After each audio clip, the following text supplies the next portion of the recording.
Olá, tudo bem? Eu me chamo Rodrigo Bastos Monteiro, sou um professor de administração e de economia que aqui nesse canal sempre traz vídeos relacionados a mercado financeiro, empresas e gestão. O vídeo de hoje é um vídeo para responder uma dúvida bastante recorrente.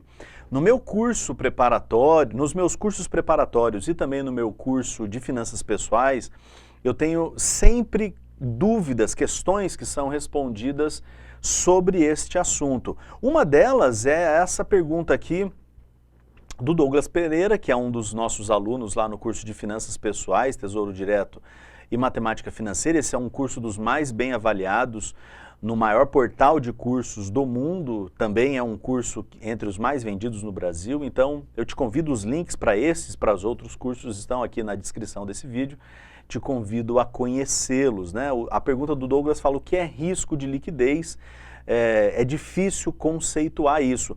Então eu vou aproveitar e vou falar sobre o risco de liquidez a partir de três perspectivas. Na realidade eu vou falar de liquidez, o que é a liquidez, e aí o risco acaba ficando decorrente disso. Ainda nesse vídeo eu também vou fazer o cálculo dos índices de liquidez de uma empresa, né? Como é que a gente calcula isso? Então é um vídeo completo sobre liquidez. Assistir esse vídeo aqui vai cobrir todos os principais conceitos relacionados à liquidez, tá? Bom, a liquidez de um ativo, ela está relacionada a quão mais rápido ou quão mais fácil você consegue transformar aquele ativo em dinheiro, tá? Então veja bem, se você tem uma caderneta de poupança, a gente sabe que a caderneta de poupança é super líquida. Por quê? Porque não tem nenhuma regra, não tem nada que te impeça de a qualquer momento ir lá e sacar o seu dinheiro da tua caderneta. Então a caderneta de poupança é super líquida. Eu falei aqui recentemente sobre reserva de emergência. Quando a gente faz reserva de emergência, a gente quer aplicar em ativos que sejam super líquidos. Então a letra financeira do Tesouro, a LFT, o Tesouro Selic, é um título super líquido porque a qualquer momento você vai lá, pede para o Tesouro Nacional o seu dinheiro de volta e dali a um dia o seu dinheiro está na sua conta. O que é mais líquido, a caderneta de poupança ou a LFT? A caderneta de poupança é ainda mais líquida, porque a qualquer momento você não precisa pedir para ninguém, né? Você entra no teu internet banking ou você vai num caixa eletrônico e transfere para a tua corrente ou saca sem nenhum problema. A LFT você vai esperar mais um dia. Aí a gente podia dizer assim, bom, e se você ao invés de ter uma caderneta de poupança ou ao invés de ter lá a LFT, se você tivesse um carro e o carro fosse o seu ativo, o seu bem, né, e você precisasse de dinheiro, você já teria mais dificuldade em transformar o ativo carro em dinheiro. Por quê? Porque leva mais tempo, não basta só você falar que quer o dinheiro, não basta você chegar numa loja e querer vender. Você vai precisar colocar para vender, esperar os vendedores os compradores darem lances, né? Você vai precisar negociar tal, e até que você venda, você vai levar aí talvez 15 dias, um mês para vender o seu carro. E se a gente estivesse falando de um imóvel, qual é a liquidez de um imóvel? Ela é mais restrita ainda. Esse é um ativo com menos liquidez. Por quê? Porque para você vender talvez uma casa, um apartamento, você leva mais meses. E aí entra a ideia do risco de liquidez. O risco de liquidez é aquele risco que está presente em todos os ativos quando você, para transformar esses ativos em dinheiro, talvez seja penalizado, perca dinheiro. Então o risco de liquidez é a chance de perder dinheiro por não conseguir transformar o ativo em dinheiro rapidamente. Então, por exemplo, todos que eu estou falando, caderneta de poupança, LFT, carro e imóvel, qual é o que tem maior chance de perder dinheiro na hora de transformar o ativo para moeda, né, para valores monetários? O que tem mais dificuldade, o que é mais arriscado é o imóvel. Porque na hora que digamos que você queira vender rápido, você tem que dar um desconto sobre o valor justo, o valor de mercado daquele imóvel, você tem que dar um desconto para poder conseguir vender. Então esse desconto é uma perda e a chance de acontecer isso é muito maior no imóvel. Por conseguinte, no carro também, né? Você, para conseguir vender rápido, vai ter que fazer o carro se tornar com um preço muito atrativo. Por exemplo, se você chegar em uma, aqui no Paraná a gente chama de garagem, né? Não sei se tem outros nomes pelo Brasil, mas é se você chegar numa garagem e falar, eu quero vender esse carro, e o vendedor vai falar, tudo bem, eu compro de você. Só que ele vai te dar um preço muito abaixo do mercado de maneira geral, porque ele vai precisar vender e ele ganha dinheiro fazendo esse tipo de operação, né? Mas o dinheiro que você vai perder percentualmente, talvez no carro, é menor do que você perderia num imóvel para vender rapidamente. Então tem um risco de liquidez também, mas um risco de liquidez menor. E esses dois outros ativos que eu te falei não têm risco de liquidez. No caso do Tesouro Direto e no caso da caderneta de poupança. Mas a gente também pode interpretar os ativos como prazo de vencimento, né? Se você tem lá o Tesouro LFT, você pode sacar a qualquer momento, mas digamos que você tem uma debênture para vencimento daqui 3 anos, sem resgate antecipado, e sei lá, uma debênture para vencimento daqui 3 anos, mas com resgate possível antecipado a partir do 1º ano, então o primeiro ativo ele é menos líquido, então portanto ele tem mais risco de liquidez, ou seja, a chance de você perder, ter perdas financeiras porque o ativo tem uma liquidez menor. Depois você tem a liquidez da economia. A economia ela fica mais ou menos líquida quanto mais valores mobiliários estiverem circulando. Então a economia está muito líquida quando você tem muito financiamento, muita oportunidade de crédito, né? As linhas de crédito estão disponíveis, o crédito está disponível, as taxas de juros estão baixas, ou você tem o governo emitindo moeda, os depósitos compulsórios estão baixos, enfim. Você tem a economia com disponibilidade de valor monetário. E aí o que provavelmente vai acontecer é que esse dinheiro, esses valores monetários, estarão em poder dos agentes econômicos. E os agentes econômicos vão realizar consumo. Pessoas com a chance de demandarem produtos sem a contrapartida da oferta daqueles produtos pode levar à inflação. Então, há um risco de ter uma alta liquidez na economia, que é a economia não conseguir suprir a demanda gerada por essa liquidez. Aí faltou falar da liquidez da empresa. E a liquidez da empresa diz respeito a quanto que a empresa tem de caixa para poder saldar os compromissos que a empresa tem. E aí, para fazer essa análise, então, por exemplo, o risco de uma empresa, o risco de liquidez de uma empresa, ele aumenta ou diminui quanto mais a empresa tiver de disponibilidades, de caixa e de disponibilidades para pagar suas contas. E aí a gente vai fazer o cálculo disso a partir de 4 índices: a liquidez corrente, a liquidez seca, a liquidez imediata e a liquidez geral. Para eu falar sobre isso com você, eu até já preparei aqui, eu vou colocar aqui na tua tela, peraí, eu também preciso me deslocar aqui um pouquinho. Eu vou colocar aqui na tua tela uma planilha do Excel, essa planilha vai estar disponível aqui na descrição do vídeo. Nessa planilha, o que a gente tem? A gente tem os 4 raciocínios para essas 4 mensurações da liquidez, tá? Então veja bem, o primeiro raciocínio é o seguinte: bom, eu quero saber a liquidez corrente. O que é a liquidez corrente? A gente podia pensar como, inclusive, né, a nossa conta corrente, né? A nossa conta corrente é assim, você tem lá entradas e saídas, né, na sua conta corrente. A liquidez corrente, a gente também está querendo ver isso. A gente está querendo ver, para esse curtíssimo prazo, para esse prazo rápido, quanto que a gente tem de dinheiro disponível para as obrigações que são as nossas. Então eu podia dizer aqui que a liquidez corrente é o ativo circulante dividido pelo passivo circulante, ou seja, todos os meus direitos de curto prazo, de até 1 ano,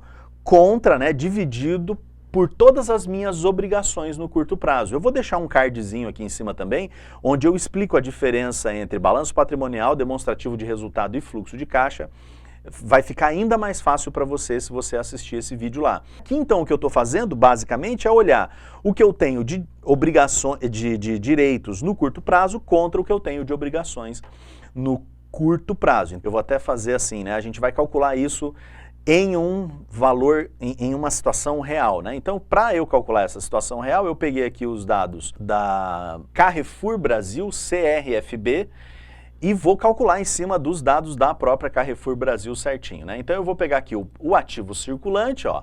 Então vamos lá, calcular aqui em 2019, igual ativo circulante dividido pelo passivo circulante, né? Então ativo circulante eu vou dividir agora pelo passivo circulante. Então, opa, só que eu peguei o período errado, mas não tem problema, eu vou fazer uma gambiarrinha aqui, ó. Vou mudar isso para cá, fazer 2020 primeiro e vou fazer 2019 depois, né? Então a gente tem uma liquidez de 1,14. O que isso significa dizer? Para cada R$1 que a empresa deve, para cada R$1 que ela deve, no curto prazo, em até um ano, ela tem R$1,14 para pagar. Então a liquidez dela tá maravilhosa, né? Tá excelente, a gente tá super feliz com isso. Vamos ver como é que era lá em 2019? A gente vai fazer a mesma coisa, né? Eu estou pegando junho de 2019, então eu vou fazer contra junho de... Estou pegando junho de 2020 primeiro, né? Então eu vou fazer contra junho de 2019 na comparação. Então, junho de 2019, né? O ativo circulante dividido pelo passivo circulante de junho de 2019. Também a gente vai ver que era 1,1492. A gente podia até fazer uma comparação percentual aqui, né? Quem sabe faz ao vivo. Então, o último dividido pelo primeiro, vamos dar um F2 aqui, colocar 2 parênteses antes, né? Menos 1 vezes 100, e a gente já vai ter aqui um percentual de 9,13. Então, a liquidez da empresa Carrefour Brasil, né? O CRFB3, ela aumentou de 2019 para 2020, então esse é um resultado positivo. A liquidez, né, a disponibilidade de ativos no curto prazo contra a disponibilidade de passivos no curto prazo. Só que o problema disso é que você tem situações aí no balanço patrimonial que não são propriamente direitos, né, porque às vezes você tem estoques que não vão ser transformados em recursos, em capital, né, vão ser transformados em dinheiro rapidamente. Dependendo do que é o estoque, vai ser difícil para transformar aquele estoque em dinheiro. Você pode perder valor na hora de transformar aquele estoque em dinheiro. Então não é tão simples assim. Então, para a gente calcular uma outra liquidez, a gente vai expurgar o estoque e a gente também vai expurgar o que a gente vai chamar de despesas antecipadas. O que é isso de despesas antecipadas? A gente já pagou essas despesas, a gente já pagou antecipadamente, só que a gente coloca no ativo as despesas antecipadas como um direito que a gente tem a receber, mas a gente não tem um dinheiro que entra propriamente dito. O que você tem é o uso daquela despesa, ou você tem a realização daquela despesa propriamente dito no momento futuro, né? Sei lá, você pagou uma conta, você comprou antecipado energia elétrica e já pagou à vista, só que você só vai usar essa energia elétrica, sei lá, nos próximos um ano.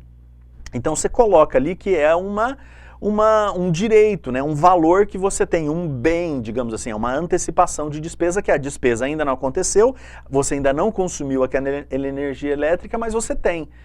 Então isso é considerado um valor, mas não vai entrar nada de caixa na empresa, você não vai poder pagar com isso nenhuma conta sua. Então a gente também expurga essas despesas antecipadas para calcular a liquidez seca. E aí o restante do raciocínio é exatamente igual, né? Então é o ativo circulante menos os estoques, menos essas despesas antecipadas, dividido pelo passivo circulante. Eu vou fazer isso primeiro aqui para 2020, né? Vou pegar aqui o ativo circulante, né? Nesse caso aqui, ativo circulante aqui para 2020, menos as despesas antecipadas, menos os estoques. Olha, aí a gente vai conseguir, depois disso, né, fazendo essa soma aqui, dividir pelo nosso passivo circulante aqui no ano de 2020. A gente vai ver que a liquidez seca, ou seja, de fato as disponibilidades que a gente tem contra as despesas, contra o passivo que a gente tem, ela vai mostrar aí que é de 0,79. Ou seja, para cada R$1 de passivo, né, de obrigações que a gente tem a pagar no curto prazo, nós temos R$0,79, né? Essa que é a ideia aqui. E a gente pode fazer a mesma coisa para 2019 só para poder comparar, né? Então eu tenho lá o ativo circulante, né, em junho de 2019, e eu vou... eu esqueci de colocar aqui o parênteses, mas eu coloco. Então eu tenho o ativo circulante menos as despesas antecipadas, menos os estoques aqui, né? E aí isso eu divido pelo passivo circulante, como está aqui. Muito bem? Então a gente pode ver se o mesmo movimento lá da liquidez corrente, se ele se perpetuou na liquidez seca. Olha, na liquidez seca foi até melhor, né? Na liquidez corrente houve uma melhora, mas na liquidez seca você teve uma melhora ainda mais. A gente podia até fazer uma análise disso. Tudo bem, o vídeo não é para fazer uma análise, né? É que já dá uma vontade de saber por que é isso. Então, diminuiu o número de estoque, diminuiu as despesas antecipadas, tudo bem, eu não vou fazer, mas já dava vontade de começar a analisar a empresa ali e ver o que aconteceu mais certinho, né? Tem uma outra liquidez, que é a liquidez imediata. Essa é muito mais para se você é o gestor da empresa, você quer saber se a empresa tem dinheiro para pagar as contas à vera, né? Essa daqui vai olhar as disponibilidades e essas disponibilidades divididas pelo passivo circulante. As disponibilidades são sim o que a empresa tem de fato de dinheiro, no caixa e equivalentes de caixa. Então aqui a conta fica bem mais interessante, né? Eu também vou abrir parênteses aqui, porque eu não vou selecionar o ativo circulante inteiro, né? Você pode ver que o ativo circulante ele é composto de caixas e equivalentes de caixas, títulos e valores mobiliários, contas a receber, crédito ao consumidor, estoque, impostos. Você tem uma série de coisas aqui que são os direitos da empresa, mas a gente não vai pegar tudo isso. A gente vai pegar aqui... não sei se está aparecendo para você aqui, agora que eu percebi, né? Eu vou pegar o caixa e o equivalente de caixa, mais os títulos e valores mobiliários, e isso aqui é que eu vou dividir pelo passivo circulante. Então essa daqui já é uma liquidez muito mais difícil de você conseguir demonstrar, porque eu estou pegando exatamente só o caixa e os equivalentes de caixa, nesse caso aqui os títulos e valores mobiliários, que são facilmente transformados em dinheiro, para ver se em relação ao meu passivo como é que eu estou. Então 23% no caso aqui, né, do passivo do Carrefour em junho de 2020 estava disponível no caixa para ser pago, né? Então, um conforto muito grande. Eu vou colocar junho aqui. Ah, tá, é porque eu salvei como número. Então, vou só fazer uma coisa aqui para eu não ter que começar tudo de novo. Eu vou fazer só assim, junho de 2020, tá? E aqui eu vou fazer também junho de 2019, só para ficar bonitinho, porque eu não estou pegando o ano inteiro, eu estou pegando só o trimestre vencido em junho, né? Então, para ficar claro, a gente tem lá 23% do que está a vencer, as obrigações do Carrefour, nesse caso aqui dessa empresa, em junho de 2020, estavam no caixa. Vamos ver se o efeito da liquidez imediata também estava acontecendo, também teve uma melhora lá no ano de 2019, né? Eu tenho em junho de 2019 as contas caixas e equivalentes de caixa, mas títulos e valores mobiliários, isso aqui dividido por passivo circulante. Muito bem, então a gente teve uma melhora também, né? Então há aqui uma percepção clara de que tudo melhorou, né? E melhorou no caso da liquidez imediata 129%. Então a gente precisaria ver que o caixa melhorou muito aqui, né? Como eu estou pegando só caixa e títulos e valores mobiliários, eu provavelmente tive o meu caixa melhorando demais. E aí para ver o caixa melhorando demais, talvez eu me interessaria em olhar como é que foi a dívida, né? Se aumentou o volume de empréstimos, enfim, não é o escopo desse vídeo aqui, mas a gente pode, provavelmente a empresa vai ter aumentado empréstimos, financiamentos para gerar mais caixa, para estar, digamos assim, como 2020 foi um ano desafiador, provavelmente ela reforçou caixa para poder passar 2020 bem, né? Eu suponho aqui, eu estou chutando, isso já é análise, não é muito bem o escopo do vídeo, eu queria fazer um vídeo compreensivo sobre liquidez, mas é análise, né? Você já começa a investigar o que está acontecendo lá. E por fim, a liquidez geral, aqui você tem o ativo circulante mais o ativo recebível no longo prazo, né? Com possibilidade de receber no longo prazo, dividido pelo passivo circulante mais o passivo exigível a longo prazo. E aí aqui a gente vai fazer um tratamento, tá? Então deixa eu abrir parênteses aqui de novo e vou lá no balanço consolidado e eu vou pegar aqui o ativo, mas perceba, eu vou começar por 2020, perceba que eu estou querendo o ativo circulante mais o ativo realizável no longo prazo. E por minha recomendação para você, tá? Eu vou pegar o ativo total, desculpa, né? O ativo total é o ativo circulante mais o ativo não circulante, só que eu vou expurgar, eu vou tirar daqui o ativo intangível e ágil e também o ativo imobilizado. Por quê? Porque o ativo imobilizado, ele é muito mais difícil de transformar em dinheiro. Então, como eu quero saber a liquidez geral, eu tiro o imobilizado dessa história, porque às vezes um imobilizado de uma empresa, ele leva muitos anos para ser vendido. Você tem, por exemplo, o caso da TASA, Taurus Armas, que está vendendo uma propriedade grande lá no Rio Grande do Sul, onde ela tem as operações aqui no Brasil, e ela está vendendo isso há anos já, e é difícil encontrar, porque às vezes são coisas de muito valor. Nesse caso aqui, a gente está falando de 13 bilhões. Então eu tiro isso, e aí eu divido isso daqui pelo total do passivo, né? Então é divido, vamos abrir mais um parênteses aqui, divido pelo passivo circulante mais o passivo não circulante. Agora sim, eu vou encontrar aqui uma liquidez geral. Ainda assim, a liquidez do Carrefour é excelente, né? Muito boa, na ordem de 1 para 1 aí, em relação ao que ela tem, né, entre obrigações e direitos. Então, muito boa a empresa realmente. Não é uma recomendação de compra, mas é uma empresa realmente, dentre as empresas de varejo, aí é uma muito boa empresa. E a gente pode fazer a mesma coisa aqui com 2019, né? Então eu posso olhar lá no total do ativo. Eu esqueci, eu sempre estou esquecendo de colocar aqui o parênteses, mas eu posso olhar aqui no total do ativo, né? Em junho de 2019, eu posso tirar aqui o efeito do ativo intangível e também do imobilizado e dividir isso pelo total, né, do passivo circulante mais o passivo não circulante, e a gente vai ter uma liquidez geral. E aí, se eu colocar aqui no cantinho e girar, eu vou perceber que houve uma melhora na liquidez desta empresa como um todo.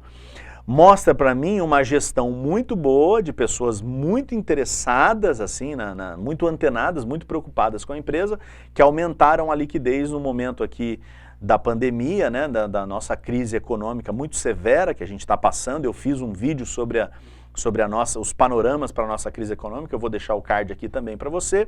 A gente falou sobre a liquidez, a gente pode chegar a dizer que nós cobrimos, né, tudo que a gente tinha para te apresentar aqui no vídeo, falando inclusive, né, sobre a liquidez de um ativo, a liquidez da economia, a liquidez de uma empresa. Então a gente foi bastante compreensivo aí nos aspectos da liquidez a partir do olhar das finanças, da gestão financeira, tanto de investimentos quanto de uma empresa. Tudo bem? Eu espero que você tenha gostado. Deixa o like aqui nesse vídeo, não esquece, comenta, compartilha com os amigos, né? Se inscreve aqui no canal, ativa o sininho, deixa tudo isso aí prontinho que você me ajuda demais. Tudo bem? Um grande abraço, fique bem, a gente se encontra na próxima. Tchau!